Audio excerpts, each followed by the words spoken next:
après-midi chez vous, mesdames et messieurs, c'est l'heure du journal. En RDC, près de 5000 anciens combattants ont déjà été démobilisés et réinsérés au sein de leur communauté, a annoncé Jean Dédié Ntangantita, coordinateur national du programme de désarmement, démobilisation, relèvement communautaire et stabilisation P du RCS lors d'un briefing à la RTNC hier lundi. Suivez les détails dans cet extrait.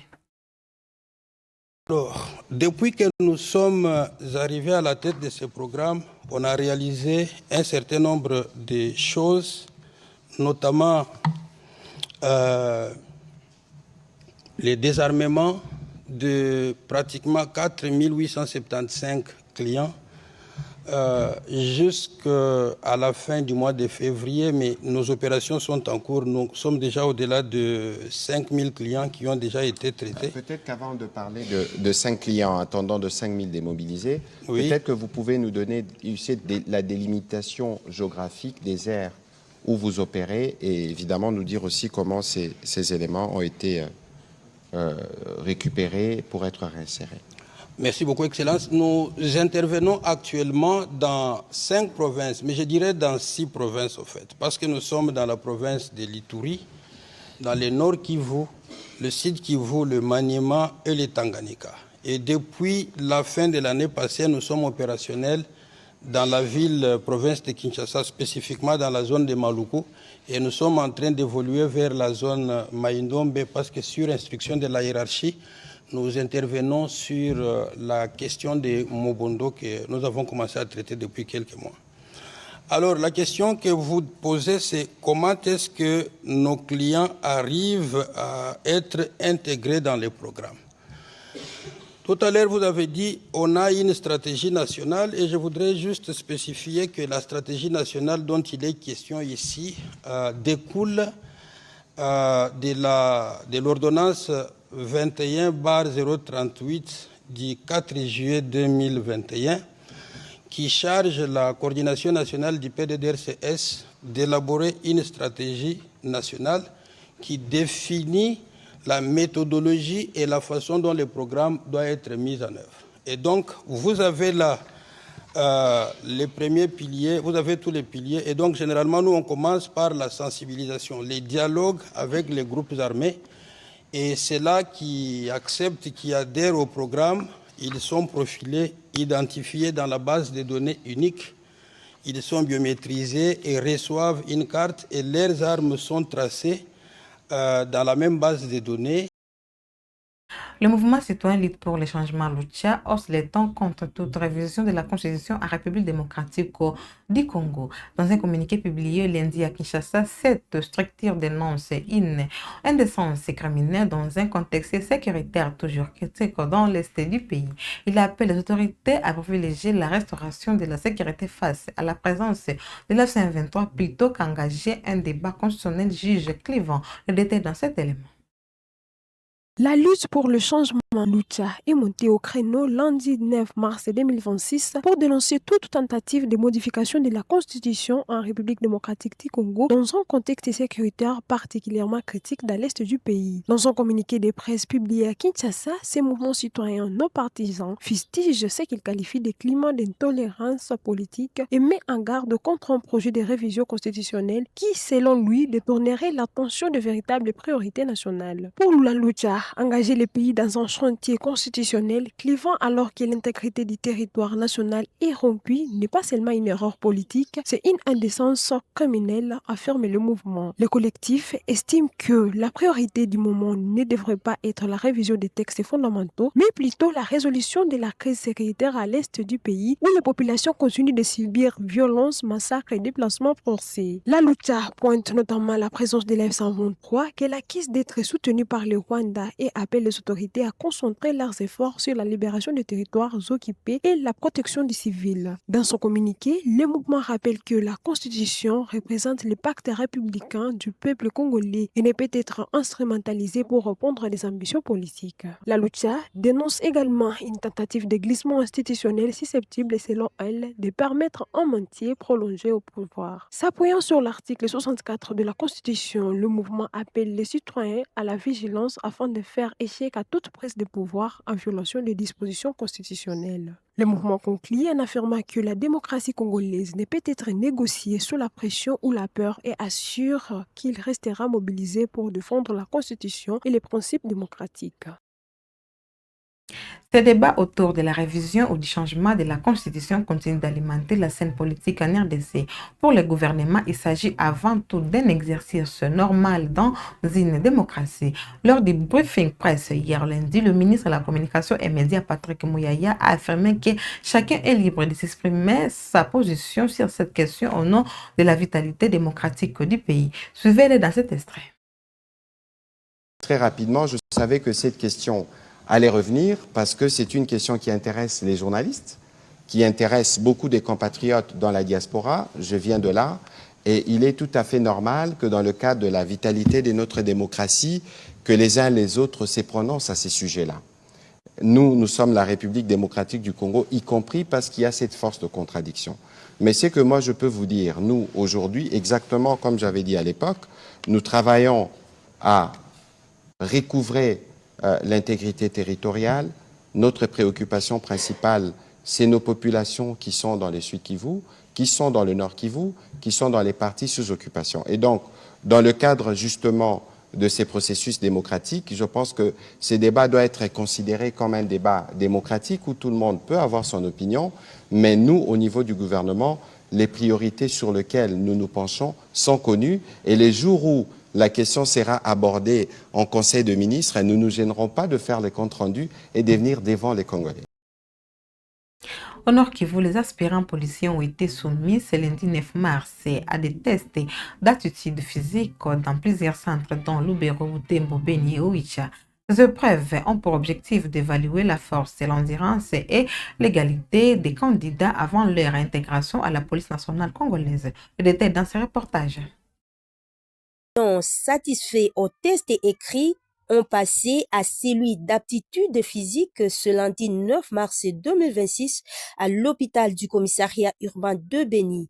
Le chef des services et détachements santé du commissariat provincial, le commissaire supérieur et Dr Jonathan Molangi a indiqué que cet examen médical consiste à déterminer les candidats qui pourront avoir les maladies chroniques, aussi dénicher quelques défaillances liées au physique. Tous les requis devraient se présenter pour le test médical, comme vous le savez.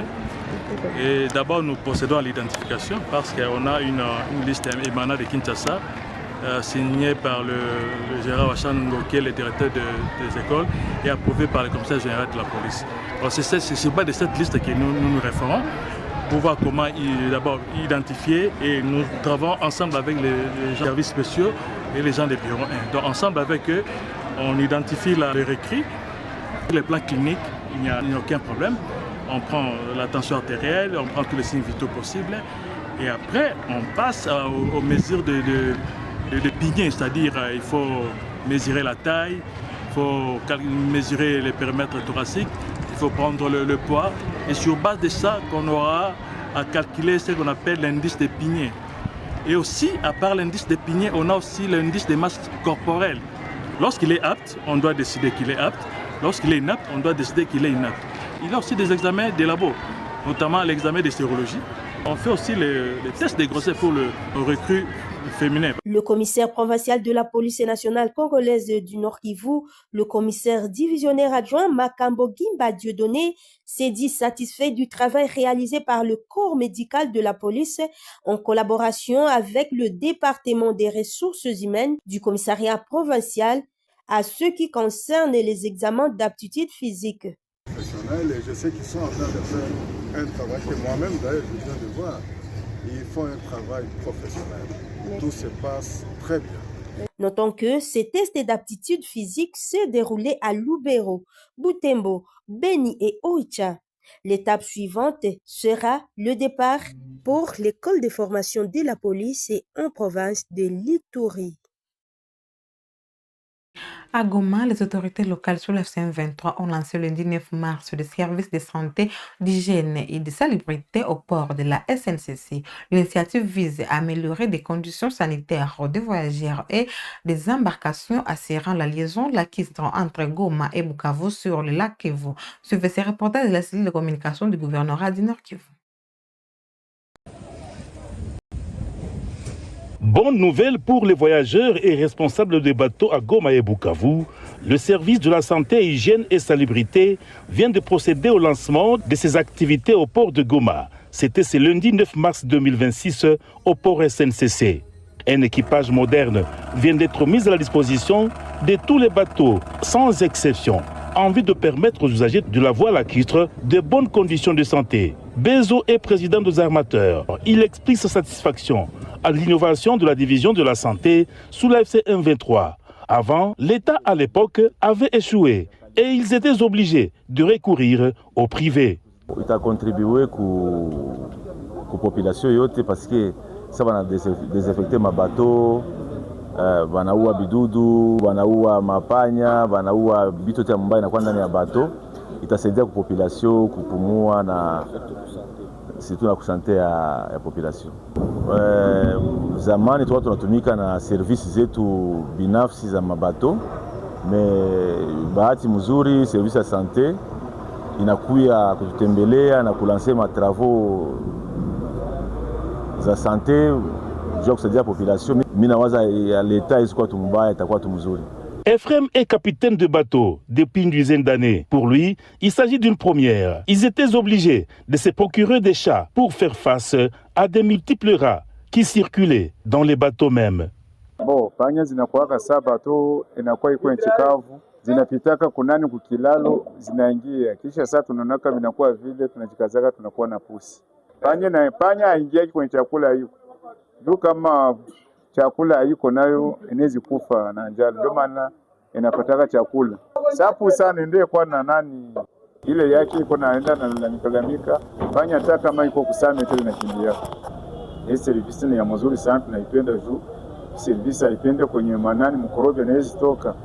Ni service ya mzuri sana, tunaifurahia juu bila panya huko mabato fulani zenye zinakuwa kama mabilulu mabisanya kupitia hii dawa service na leta ile mabisanya na yutana havitakuwa mbato fulani. Satisfaction pour le passager. Ces derniers ont salué cette initiative. Sio kazi kutana unafika ulikuwa voyage kutoka kinyume kwa mzima.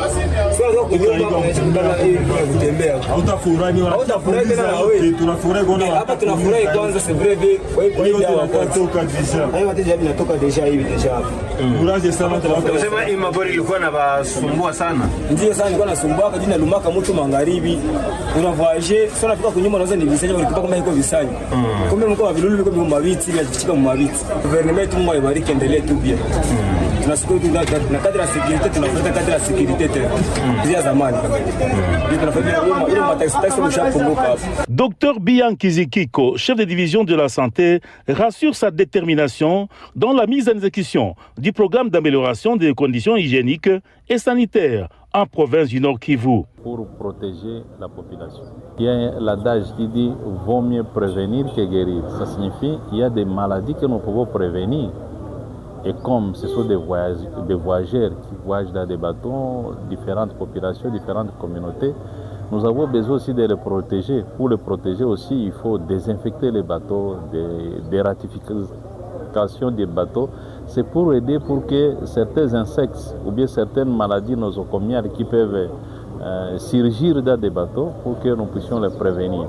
Raison pour laquelle nous avions dépêché notre service d'hygiène pour qu'ils viennent faire ce travail dans les différents bateaux au niveau de ces ports ici. À l'occasion de la Journée internationale des droits des femmes, la branche féminine du Parti Ensemble pour la République de l'opposant Moïse Katumbi a organisé un événement au Centre catholique Nganda dimanche 8 mars. Militantes, sympathisantes et invitées se sont retrouvées pour promouvoir l'égalité, l'autonomisation et la protection des droits des femmes en RDC. Reportage. Célébration de la Journée internationale des droits de la femme ce dimanche 8 mars 2026 au Centre catholique Nganda par la Ligue des femmes de Ensemble pour la République qui coordonne Honorable Tanya Mokolo-Njoli sous le thème principal « Droit, justice et action pour toutes les femmes et filles ». La journée a été marquée par un programme bien agencé, teinté d'allocutions, exposés et scénettes tournant autour des droits et justice pour la femme et la fille. Dans son exposé sur les droits de la femme, Madame Patience Gambele a montré noir sur blanc, à travers une scénette aux représentations des femmes des 4 districts de Kinshasa, comment les droits de la femme sont bafoués et foulés aux pieds.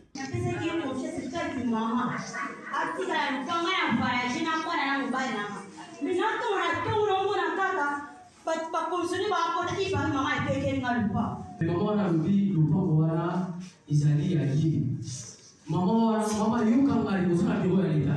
La biro ya leta basara aloyede. Mama yeye mtana problem. Mama wana azali famille présidentielle. Non. Mama yuka nga usana biro ya leta. Biro ya leta de la. Mama yuka nga biro ya leta bakanga bate bo ko bana. Mama yo itiba na bana na zana jolo ya. Mama écoute-moi. C'est comme ça la soirée durée peut-être ça n'est pas comme ça. La coordination provinciale de Kinshasa. Les hommes et hauts cadres du parti ont signé d'un cachet spécial leur présence en vue de soutenir les femmes des Ensemble pour la République. Honorable Jamanda Kansabala et Espoir Ilunga dans la joie. Même si c'est la journée internationale de la femme, les femmes ne travaillent pas dans une société close, rien que pour les femmes. Elles travaillent avec des hommes. Quand elles mettent des réflexions pour leur avenir, leur détermination, il faudrait qu'elles soient accompagnées par les hommes. J'ai aimé vraiment l'activité. Nous avons trouvé l'organisation très équitable. Comme vous le savez, nous sommes un parti Ensemble pour la République et nous sommes en train de valoriser les femmes. Et les femmes ont voulu associer aussi les hommes à leur... Les participantes à cette manifestation contentes de l'organisation de ce jour. Les femmes d'ensemble se sont réunies pour parler du thème droit, justice et action. Les femmes se sont beaucoup plus apaisanties sur l'action parce que c'est l'action qui fera en sorte que le droit et la justice puissent être applicables au profit des femmes. En fait, la journée d'aujourd'hui s'est très bien passée. C'est une journée où on se rappelle de qui nous sommes en tant que femmes, quelle est notre place dans la société, quel est notre rôle en tant que femmes au sein de la partie ainsi que au sein du pays, quel est notre apport dans notre parti politique qui nous est cher. Dans ce mot de circonstance, Honorable Tanya Mokolo-Njoli, coordonnatrice nationale de la Ligue des femmes des Ensemble pour la République, a exhorté les femmes à prendre conscience vis-à-vis de leurs droits et interpellé le gouvernement à encourager la femme dans sa lutte pour l'égalité des chances et de disponibiliser une bonne justice pour cette dernière. Je commence par remercier notre président Moïse Katumbi Chapwe, notre leader, sans qui notre rencontre et ce rassemblement auraient été impossibles. Chers camarades, permettez-moi de le dire clairement, la journée du 8 mars n'est pas une fête, et ça fête. Ce n'est pas le jour du pagne non plus, ni celui de la danse ou du repos. C'est un jour d'évaluation nationale. Un jour où nous mesurons le chemin parcouru, mais aussi la distance qu'il reste à franchir pour que les droits des femmes deviennent une réalité vécue et respectée. En tant que coordonnatrice nationale, notre objectif d'abord était multiple. Le premier, c'était de rappeler à la femme, à nos mamans du parti, que c'est une journée de commémoration de nos droits, des luttes de la femme jusqu'à présent et des luttes qui nous restent à mener et qui sont nombreuses dans ce pays. Ce travail ne se fera pas seul. Hommes et femmes, nous ne sommes pas des ennemis, nous sommes complémentaires.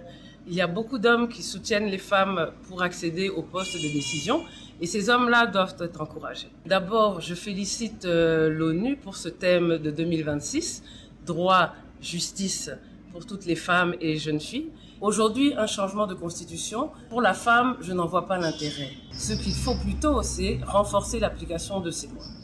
Les femmes de l'intérieur ne sont pas oubliées. On est en contact avec nos coordonnatrices sur place. La journée a été clôturée par un jeu de questions-réponses primé par l'organisation.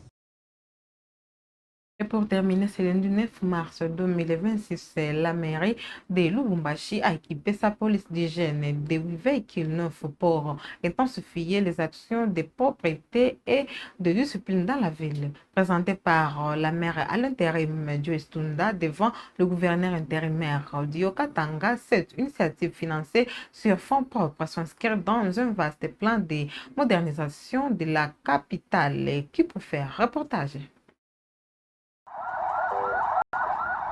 La ville de Lubumbashi franchit une nouvelle étape dans la modernisation de son hygiène urbaine. 8 véhicules flambant neufs acquis sur fonds propres de la mairie viennent d'être mis à la disposition de la police d'hygiène, marquant le lancement d'une réforme ambitieuse pour rendre la capitale qui préfère plus propre et plus sûre.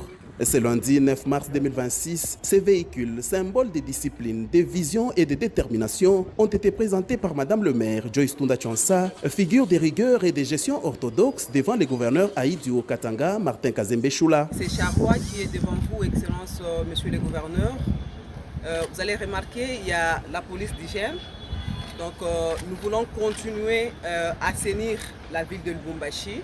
C'est pourquoi, en tant qu'autorité de la ville de Lubumbashi, on s'est dit que nos cantonniers doivent être accompagnés par la police d'hygiène afin de sensibiliser la population pour rendre notre ville de Lubumbashi propre. Il y a aussi le service de mobilisation des recettes. Là, c'est juste le service d'aller pousser aux assujettis de payer nos taxes de la ville.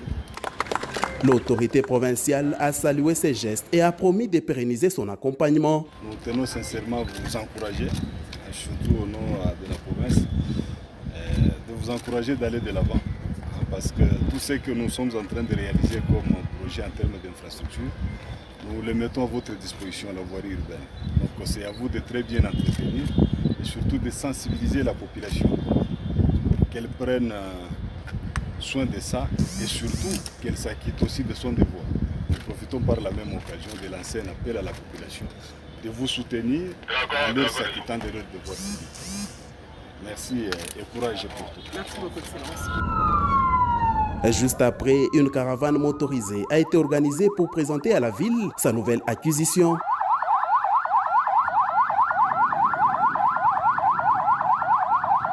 Par ces gestes, Lubumbashi affirme sa volonté de renforcer ses moyens d'action et de traduire en acte la vision d'une ville salubre, moderne et exemplaire. Par cet élément que nous clôturons cette actualité, mesdames et messieurs, n'oubliez pas de vous abonner, de cliquer sur la cloche de notification pour ne rien manquer sur votre chaîne web Info Télévision. Portez-vous bien.